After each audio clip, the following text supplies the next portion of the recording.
Bonjour à tous, aujourd'hui Minute Auto-Promo, mon dernier ouvrage sur les tartes. Aujourd'hui je vous confie une recette qui est dedans, que j'ai eu la chance de déguster chez un grand vigneron du Jura qui s'appelle Pierre Auvernois. C'est une tarte au comté, ça ne vous étonnera pas. Et c'était tellement incroyablement bon que je m'en suis inspiré. Alors je ne sais pas si c'est la même recette, mais en tous les cas, je rends à César ce qui est à César. C'est Pierre Auvernois qui m'a fait découvrir ça. C'est le plus grand vigneron du Jura. Néanmoins, une fine lame parce que ce que j'ai mangé chez lui, c'était délicieux. Alors c'est parti, pâte à brioche. On vous a donné la recette. On fait une petite boule, elle est parfaite. On la met dans un moule à manquer. On prend son poing comme ça et on écrase. Voilà. En faisant une bordure. Petite technique si vous voulez gagner un peu de temps. Prendre un rouleau. Alors, la pâte à brioche, il faut bien qu'elle soit froide pour pas qu'elle colle. On ne met pas trop de farine. Ça se fait assez facilement des deux façons. Et là, on appuie pour faire la bordure. Avec le bout du poing. Et si ça se met à coller, hop, on met un peu de farine. Avec le bout du pouce, on refait une petite bordure. Et là, on va la mettre à pousser. On la met dans un endroit tempéré. Et pour éviter qu'elle sèche, on lui met un torchon dessus. Pour la tarte au comté,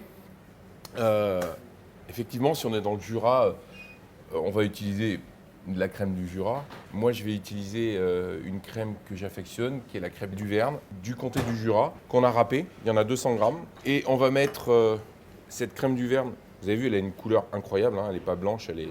On va mettre 125 grammes à peu près.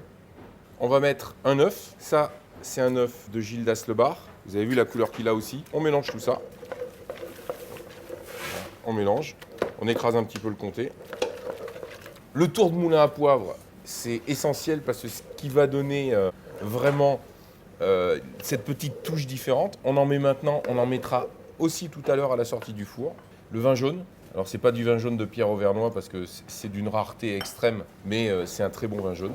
Voilà. Et on est prêt. Voilà.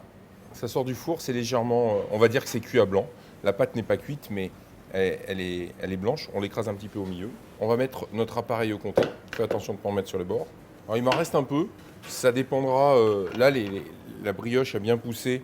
Elle est large. Si elle avait un petit peu moins poussé, on en aurait mis un peu plus.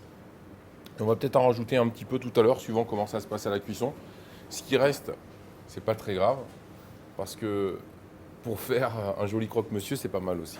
La pâte est cuite, elle est dorée. Le milieu est très croustillant, un bon tour de moulin dessus là. Voilà. Une belle salade mesclun. Et ça, pour commencer un repas du dimanche, c'est quelque chose d'extraordinaire. Et une petite pensée à Pierre Auvernois, parce qu'avec un verre de vin jaune, c'est quelque chose d'incroyable.